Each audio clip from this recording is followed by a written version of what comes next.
Walton can tip it. Bryant with the save. Oh, you're going to get a shot here. Final seconds. Bryant for the win. Bang!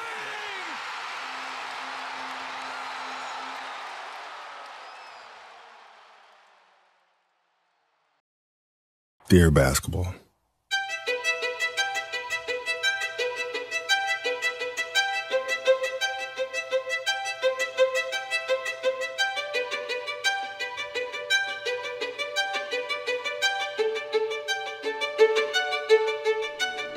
« 20 ans de carrière, le temps de gagner 5 titres NBA, 2 MVP des finales, 1 MVP, 18 participations au All-Star Game dont il sera élu 4 fois MVP de l'événement, 11 sélections en All-NBA First Team et 9 en All-Defensive Team.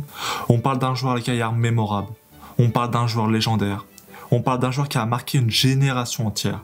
On parle tout simplement d'un joueur all-time. Et son nom résonne malheureusement triste car il n'est plus de ce monde depuis maintenant plus de 4 ans. Vous l'avez vu dans le titre de la vidéo, vous le connaissez tous, on va parler de Kobe Bryant. On parle ici d'un joueur d'une élégance rare, qui a fait rêver plus d'un enfant grâce à ses moves plus cliniques les uns que les autres. Qui n'a pas essayé de mettre sur la tête d'un coéquipier un fadeaway à la Black Mamba?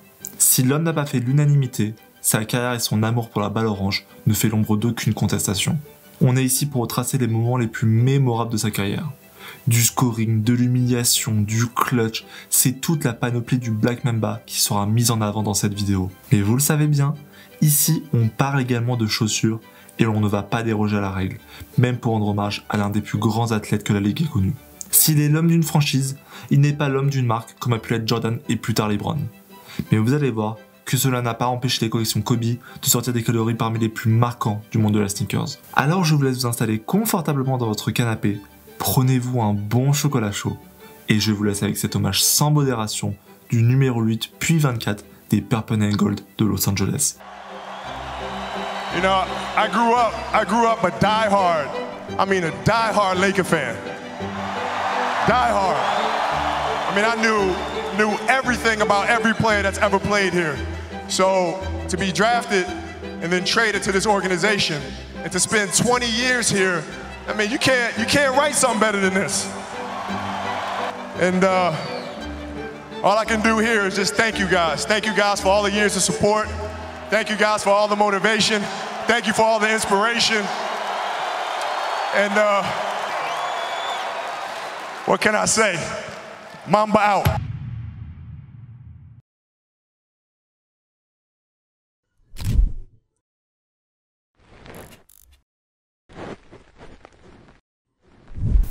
Nous sommes le 3 novembre 1996, dans la salle d'Inglewood de Los Angeles. La saison vient de commencer il y a à peine quelques jours, et tous les projecteurs sont tournés autour d'un joueur, même plutôt on pourrait dire d'un gamin. Kobe Bryant, âgé de seulement 18 ans, s'apprête à devenir le plus jeune joueur à fouler les parquets NBA. Les attentes sont aussi grandes que des doutes pour ce joueur qui a décidé de sauter la case universitaire afin d'être sélectionné à la 13e position par les Charlotte Hornets dans le cadre d'un échange avec la franchise de Los Angeles. Le joueur venait pourtant d'être élu meilleur lycéen du pays avec une saison senior en 31 points, 12 rebonds, 6 passes, 4 interceptions et 3,9 contre. Le match sera anecdotique, 6 minutes, 0 points. Comme quoi, toutes les légendes n'ont pas eu des débuts en fanfare. Ce match sera à l'image de la saison rookie de Kobe.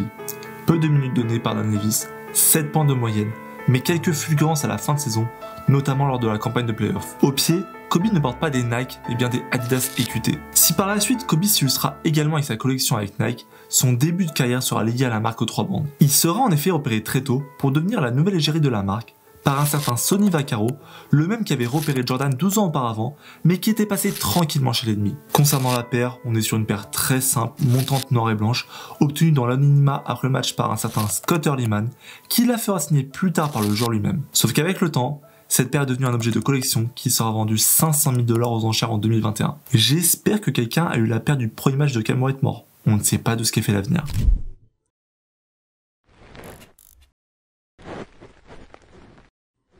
Qui se rappelait que Kobe Bryant avait gagné le Slam Dunk Contest? Oui, le Black Mamba a en effet gagné ce concours qui devait être à la base le dernier avant d'être retiré définitivement de l'événement. Une aubaine pour Zach LaVine qui n'aurait pas eu de récompense de sa carrière sinon. Revenons en 1997, encore dans l'année rookie de Kobe Bryant.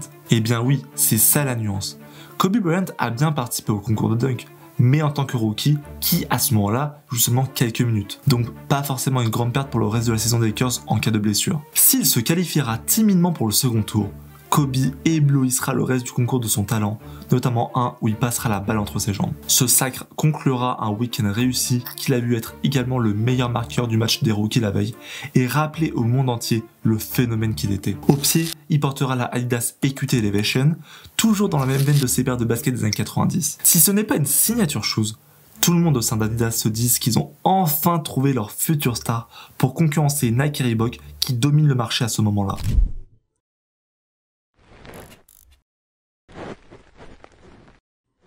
Nous sommes en 1998, pour la seconde saison de Kobe. Le temps de jeu augmente, la confiance et les responsabilités aussi, et le jeune arrière le rend bien. Sa contribution offensive passe de 7,6 à 15,4 points, et ses moves spectaculaires ramènent les foules dans les salles. Tout le monde s'enflamme déjà en le prononçant comme le prochain Michael Jordan, et ce n'est pas un des moves fétiches de la star des Bulls effectué sur sa propre tête qui ralentira les comparaisons. La réponse de Kobe sera claire, nette et précise, et c'est comme cela que l'on se retrouve au All-Star Game. Kobe, tournant à ce moment-là de la saison en 19 points, devient non seulement pour la première fois All-Star, mais également titulaire, ce qui en fait un record de jeunesse à cette époque. Kobe Bryant ne se laisse pas impressionner par l'événement, se déroulant qui plus est au Madison Square Garden en enchaînant les actions spectaculaires. Et il fera son match des étoiles avec sa première signature shoes, la KB8, après un deal de 48 millions de dollars avec la marque allemande. Cette paire connaîtra un fort engouement qui obligera à une release et sera également la paire de l'ensemble des joueurs de UCLA lors de leur run de Final Four en 2006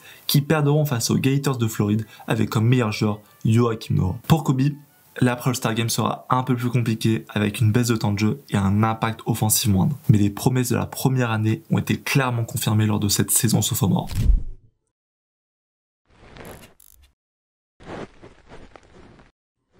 Ok, on change de millénaire pour la post-season de 1999-2000. Depuis le All-Star Game 1998, la situation n'est plus la même. Kobe n'est plus l'étoile montante de la ligue, mais un joueur bien installé en NBA et commence petit à petit, saison après saison, à devenir un duo terrifiant avec le Shaq qui va par la suite marquer la ligue jusqu'à encore aujourd'hui. Collectivement aussi, les changements sont présents. Les Lakers ne sont plus le poil à gratter, coaché par Don Levis, mais bien un Contenders dirigé d'une main de maître par le légendaire coach Phil Jackson. Ils viennent de rouler sur tout le monde en saison régulière avec 67 victoires et 15 défaites et sont tout naturellement les favoris pour sauver le trophée Larry O'Brien en jeu. Mais avant, il faut passer par la case playoff. Et en finale de conférence se dressent les Portland Trail Blazers, version Jay Blazers de Rashid Wallace, Jermaine O'Neal ou encore Scottie Pippen sur leur route. Si le début de série se passe tranquillement et qui voit les Lakers mener rapidement 3-1, le reste en sera tout autre. Les Blazers gagneront le match 5 à Los Angeles 96-88 avant de se donner le droit d'un match 7 décisif en remportant le match 6 103-96. La peur avait changé de camp et ne s'est pas évaporée au début de match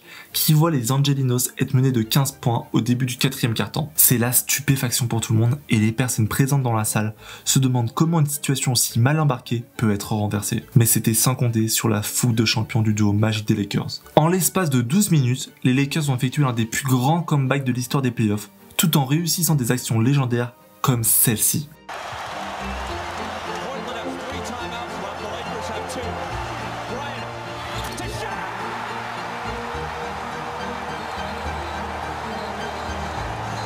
La passe de Kobe, le dunk destructeur de Shaq, le commentateur, l'explosion de la salle, la réaction de l'intérieur des Lakers, tout est spectaculaire dans cette action. Les Blazers ne s'en remettront pas, et c'est peut-être à ce moment précis que l'histoire de la NBA du début des années 2000 prend un tout autre tournant. Au pied de Kobe était portée une des chaussures les plus connues de son partenariat, la Kobe Crazy One, qui marquera les gens par sa forme, les matériaux utilisés, le placement des 3 bandes, etc.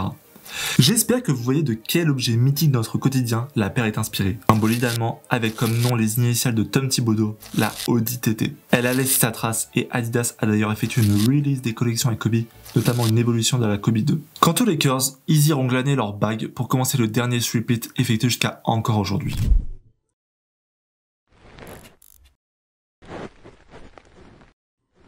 Nous avançons un peu dans le temps pour se retrouver en 2005. Et les choses ont bien changé depuis Kobe to Shaq. Les deux stars ont eu le temps de gagner leur three-peat, de s'engueuler au point de faire exploser le vestiaire.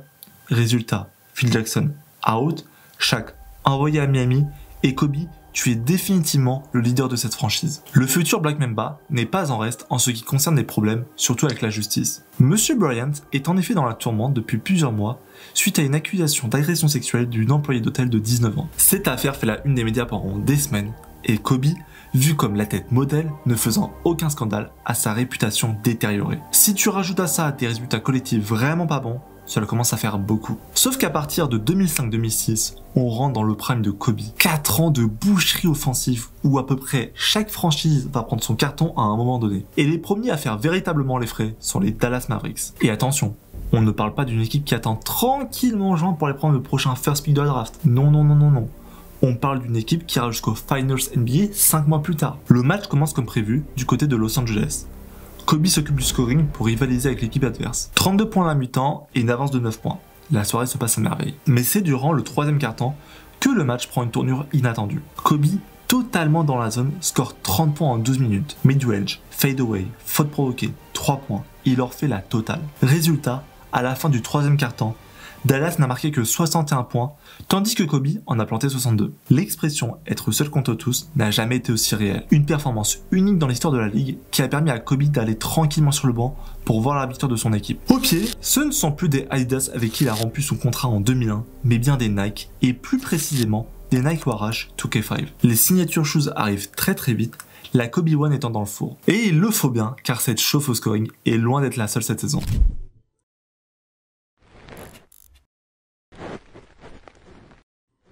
On est seulement à un mois après cette performance légendaire, un certain 22 janvier 2006, qui restera gravé dans la mémoire de la ligue, des fans et des joueurs. Tout sport a ses propres barrières mythiques. Le 10 secondes au 100 mètres, les 2 heures du marathon, les 6 mètres du saut à la perche, la note de 10 en gymnastique, et pour le basket, c'est la barre des 100 points inscrits par un seul et même joueur. Cette performance n'a été effectuée qu'une seule fois dans l'histoire, par Wilt Chamberlain en 1962, et depuis, personne n'a serait-ce qu'une fois eu le sentiment de se rapprocher de cette marque. Que ce soit Karim, Larry, Magic, Michael, Karl, David, la marque avait atteint des sommets jamais envisagés. Et c'est dans ce contexte que l'on se retrouve au Staples Center entre les Los Angeles Lakers et les Toronto Raptors. Si les Dallas Mavericks étaient de sérieux candidats au titre, les Raptors, eux, sont des adversaires sans danger réel pour ces Lakers et on s'attend à une soirée tranquille et sans éclat dans la Cité des Anges. Pour preuve, ni le commentateur, ni le propriétaire de la franchise sont présents pour ce match. La première mi-temps est un parfait résumé de ce que sont les Lakers à cette époque. 63-49 pour les Raptors à la mi-temps, avec 26 points de Kobe.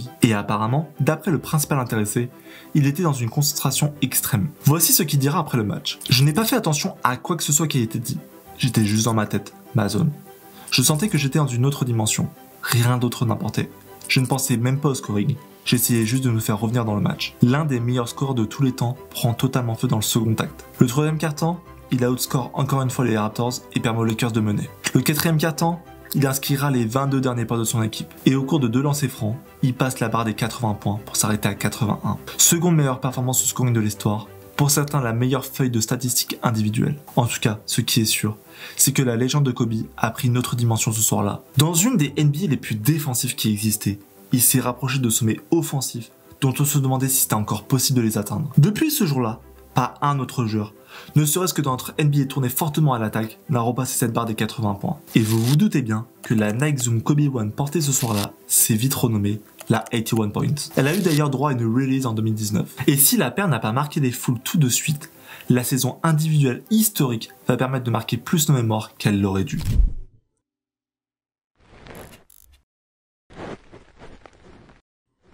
On est toujours dans cette saison 2005-2006. Je me répète, mais on est vraiment dans ce genre de saison où l'équipe elle est vraiment moyenne et le joueur doit absolument se sublimer pour atteindre le potentiel maximum du groupe. C'est l'équivalent de Russ 2017, LeBron 2007 ou encore 2018, Jordan 1985, bref, vous m'avez compris. Kobe vient de lâcher une saison de 35,4 points. N'est pas le MVP, le principal, c'est que les Lakers soient en playoff. Si les saisons régulières révèlent des stars en devenir, les playoffs, elles, révèlent des leaders, des champions. Pour le premier tour, les Lakers se confrontent aux Suns, une des places fortes de la conférence Ouest. On est sur les premiers matchs de playoff de Kobe sans Shaq.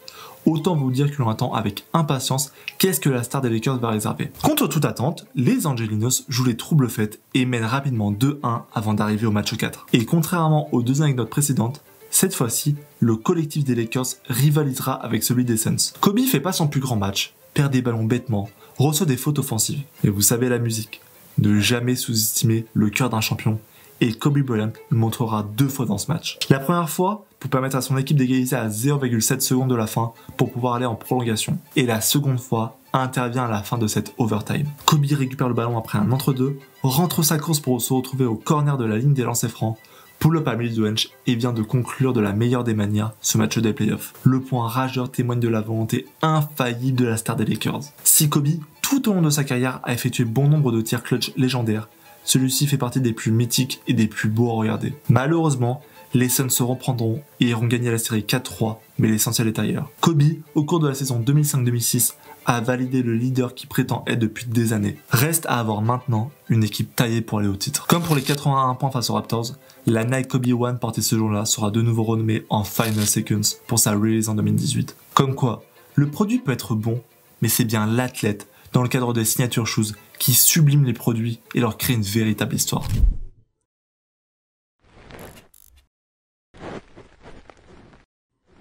2008, l'année quasi parfaite pour Kobe Bryant. Durant la dernière intersaison, son front office a fait le job pour l'entourer et lui permet d'avoir une équipe réellement compétitive. Le franchise player leur rendra bien, puisqu'accompagné de Pau Gasol et de Lamar Odom, il vient de dominer la concurrence et retrouver les sommets de la conférence Ouest pour terminer premier de la saison régulière. Et cette magnifique campagne sera ponctuée par un titre de MVP pour Kobe, le premier et le seul de sa longue carrière. On va presque dire enfin, tant le joueur tournait autour depuis quelques saisons. Les Lakers confirmeront en playoff, mais tomberont les armes à la main en finals face aux Boston Celtics, une équipe dont on reparlera plus tard dans la vidéo. Mais le sommet de Kobe Bryant ne se déroulera pas en NBA, mais bien aux Jeux Olympiques de Pékin. Kobe, qui avait accepté 2 ans plus tôt de participer aux prochaines campagnes de Team USA, est le leader de cette équipe qui va marquer les esprits. Si les années 90 ont eu la Dream Team, les années 2000 auront eu la Redeem Team. Une équipe USA revancharde après leurs 2 échecs successifs aux Jeux de 2004 et championnat du monde de 2006. Un niveau de jeu impressionnant, dont le point d'orgue est peut-être une des plus belles finales des Jeux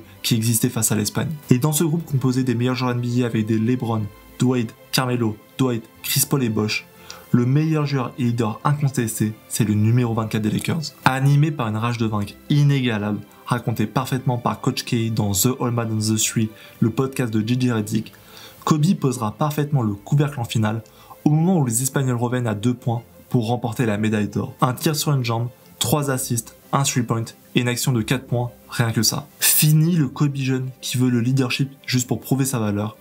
Non, cette fois-ci, on est face à un leader qui détruit chaque adversaire en face de lui, offensivement et défensivement, au moment où le mode Black Mamba est parfaitement activé. Et pour l'occasion, Kobe ne portera pas ses chaussures signature. Nike voulait en effet commercialiser une nouvelle paire, la Nike Hyperdunk, et fait appel à la star américaine pour la promotion. Cela commence par une publicité où on peut le voir sauter au-dessus d'une Aston Martin sous les yeux de Ronny Turiaf.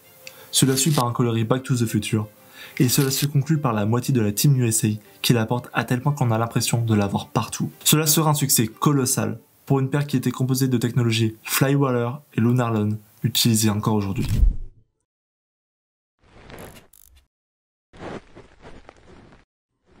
Évidemment, le prime de Kobe ne s'arrêtera pas à cette finale magnifique contre les Espagnols. Kobe repart pour la saison 2008-2009 plus déterminé que jamais. Il sort d'une saison MVP et tient à rappeler encore et toujours le joueur qu'il est. Et comme toute saison régulière qui se respecte, un petit tour au Madison Square Garden s'impose dans le calendrier des Angelinos le 2 février 2009 exactement. Comme expliqué dans la vidéo pour Jordan, s'il y a bien une salle où il faut laisser son empreinte avec une performance remarquable, c'est le Garden. Kobe, en tant que top 10 all-time, ne déroge pas du tout à la règle. S'il a performé plusieurs fois dans cette salle mythique, celle de 2009 est d'un tout autre calibre. Et en plus, cela tombe bien, car cette année-là, les Knicks sont nuls, une habitude vous allez me dire pour les années 2000. 61 points, un record pour un joueur visiteur, 19 sur 31 au tir et un 20 sur 20 au lancer franc. Une démonstration offensive qui laisse tout le monde sur place, même Mike D'Antoni, le coach des Knicks, ayant comme seul game plan d'attendre qu'il loupe ses tirs. Kobe peut donc tranquillement aller voir le documentaire Kobe Doing Work, réalisé par Spike Lee, sans se faire chambrer par le fan des Knicks le plus connu. La Kobe Cat Del Sol est un coloris très Kobe. Blanc, noir avec quelques touches de jaune doré, couleur principale des Lakers. En plus d'être la paire de ce record, la paire le suivra tout au long de la saison, jusqu'au titre, et même durant la parade dans les rues de Los Angeles.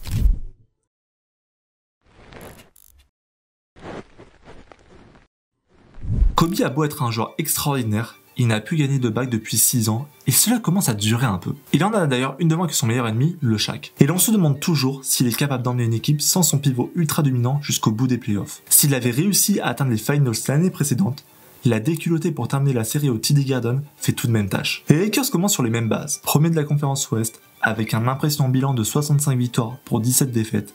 Mais cette fois-ci, Kobe ne reçoit pas le MVP face à un LeBron qui commence tout doucement à dominer l'intégralité de la ligue. Les playoffs sont quasiment une promenade de santé malgré une série serrée en demi de conférence face aux Rockets. Pour les finals, l'adversaire est bien différent de celui de 2008. Si un an auparavant, les Lakers ont dû affronter des Celtics composés d'un Big Three en quête d'une bague pour leur legacy, cette fois-ci, ils font face à l'équipe qui monte à l'Est, le Magic d'Orlando de Dwight Howard et leur défense impressionnante qui viennent de sortir les Celtics et les Cavs, rien que ça. L'important face à une équipe qui veut effectuer un 3e upset d'affilée, c'est de marquer les esprits dès le premier match de la série. Et ça, tu te doutes bien, Kobe, il en a pleinement conscience. 40 points, 8 rebonds, 8 passes, les jeunes du Magic peuvent rien faire. Une victoire de plus de 25 points et une finals qui sera au final, entre guillemets, simple. Kobe vient de marquer son prime par un titre de champion tout en glanant son premier MVP des finals. Au pied, la 4e paire de la collection sera donc la Nike Kobe Zoom 4. Même si ce n'est pas une paire avec une anecdote de dingue, elle reste extrêmement importante puisque c'est la première lot de la collection Kobe qui par la suite va démocratiser cette hauteur de chaussure pour jouer au basket. La Kobe 4, c'est la première paire de basket où quand on la voit, on se dit « là je vois vraiment une Kobe ».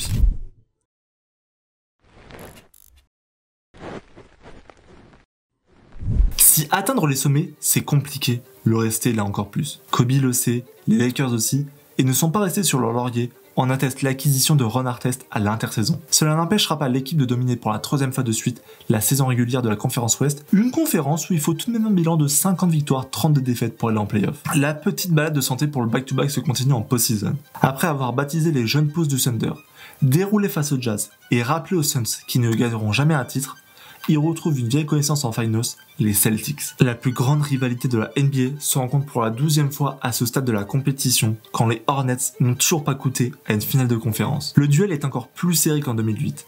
Chaque équipe se rend coup pour coup. Les Celtics croient avoir pris un avantage décisif en menant 3-2 en série. Les Lakers limiteront seulement 67 points dans le Game 6. Se profile alors le fameux Game 7 au Staples Center.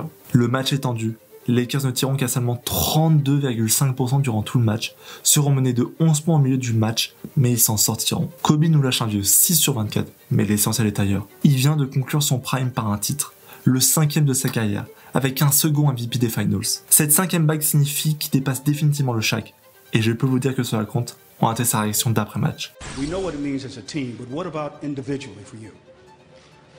Just got one more than Shaq. Kobe est définitivement un joueur d'exception. Un leader incroyable, une légende absolue de son sport. La Kobe 5 Big Stage Home est sublime.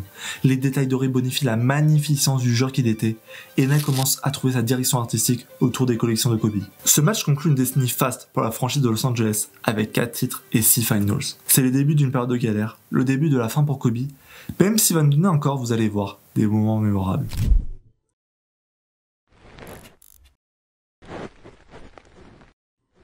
Durant la saison NBA, il y a des moments importants.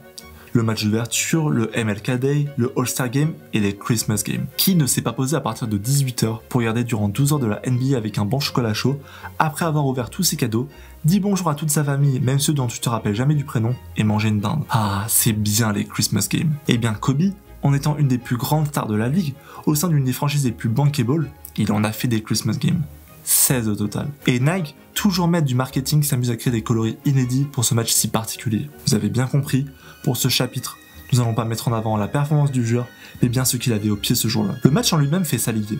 Les Heatles face aux champions en titre, cela vend du rêve. Sauf que sur le terrain, il n'y a qu'une seule équipe, et Kobe n'est même pas le seul joueur à surnager en terminant le match à seulement 17 points. Mais ceux qui va parler, mis à part le triple-double du King, ce sont les chaussures du numéro 24. On est sur une Kobe 6, jusque-là classique, on est sur la sublime Kobe 6 coloris cringe. Comment matrixer une génération d'un modèle avec un coloris aussi marquant?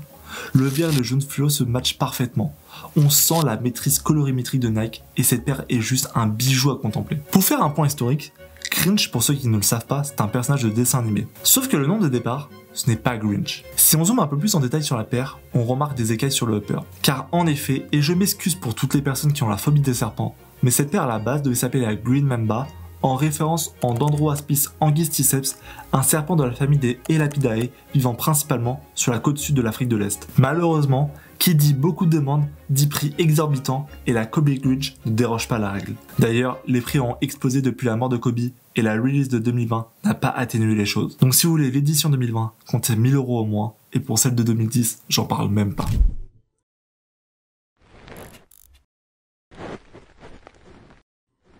Comme je l'ai dit un peu plus tôt dans la vidéo, le titre de 2010 marque la fin du prime de Kobe, en tout cas collectivement. Car en effet, même si Kobe continuera à nous lâcher des saisons de top scoring, le constat collectif à la fin de la saison n'est pas pareil. Il y a eu le sweep de 2011 face aux Mavs, l'échec cuisant de la Dream Team de 2013, et l'on se demande même si on le reverra un jour Kobe, ne serait-ce qu'en playoff. D'ailleurs, c'est cette saison dramatique de 2012-2013 qui nous intéresse. Si l'objectif du début de saison était de retourner en Finals NBA, les Lakers se retrouvent fin mars avec une course effrénée pour atteindre les playoffs. Kobe joue à un niveau impressionnant à 34 ans et se démultiplie à coups de match à plus de 40 minutes pour pouvoir goûter à l'ambiance de la post-season. On se retrouve alors le 13 avril 2013 pour un match entre les jeunes Warriors et les Lakers. Kobe vient de lâcher un violent 42 points à Portland, l'espoir des playoffs est toujours présent et on s'attend encore à un très grand match du Black Mamba. En face, les Warriors ne sont pas à prendre à la légère cependant, eux qui restent un concurrent pour les derniers tickets. On est à la fin du match, il y a 109 partout. Kobe s'apprête à tirer quand soudain, il retombe sur Harrison Barnes et se tient douloureusement la cheville. Le tendon vient de péter et normalement dans ces cas-là, tu ne te redresses jamais. Sauf que la résistance à la douleur n'est pas la même chez un champion et je l'ai déjà évoqué dans la vidéo de Jordan. Donc non seulement il va se relever, mais en plus il va tirer ses 2 lancers francs. Le médecin dira d'ailleurs après la rencontre que Kobe lui avait également demandé de lui faire un bandage afin de finir le match. Chose évidemment refusée. Ce geste témoigne de la force de caractère du joueur et son abnégation à gagner coûte que coûte, quel qu'en soit le prix. Les Lakers iront en playoff, mais se feront sweeper par des Spurs de retour au sommet. La Kobe hate portée ce jour-là n'y est pour rien. Le joueur étant vraiment souffrant à ce moment-là. La retraite envisagée un temps, il reviendra pour démontrer encore une fois qu'il est un joueur à part.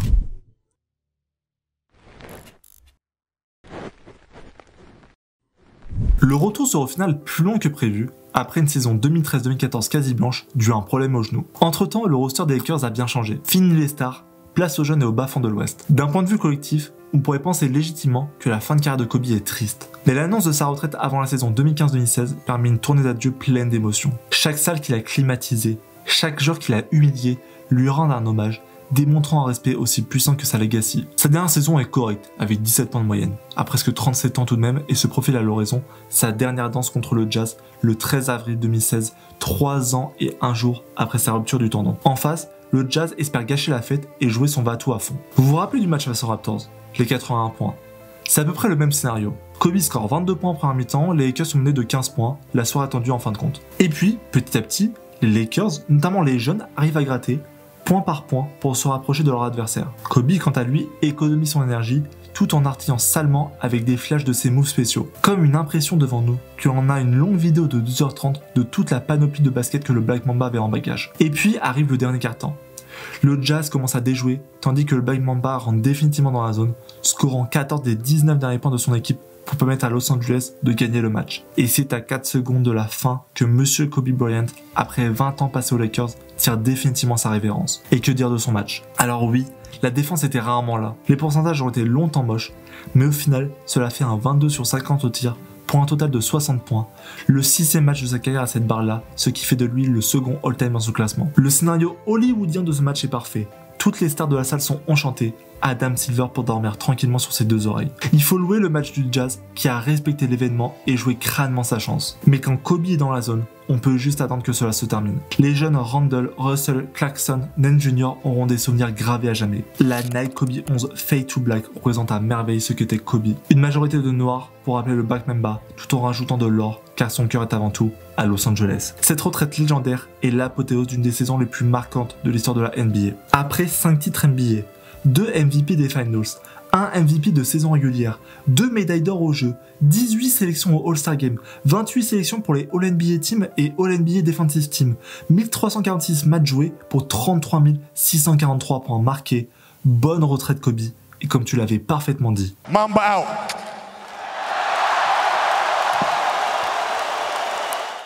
Voilà, c'était ma vidéo sur les faits marquants de la carrière de Kobe avec ses pairs mythiques. Au-delà de sa légende, ses sneakers ont été de véritables avancées technologiques et ont marqué toute une génération qui voulait jouer au basketball. D'ailleurs, les nouvelles Kobe Proto sont portées souvent par les joueurs NBA actuels. J'espère que la vidéo t'a plu.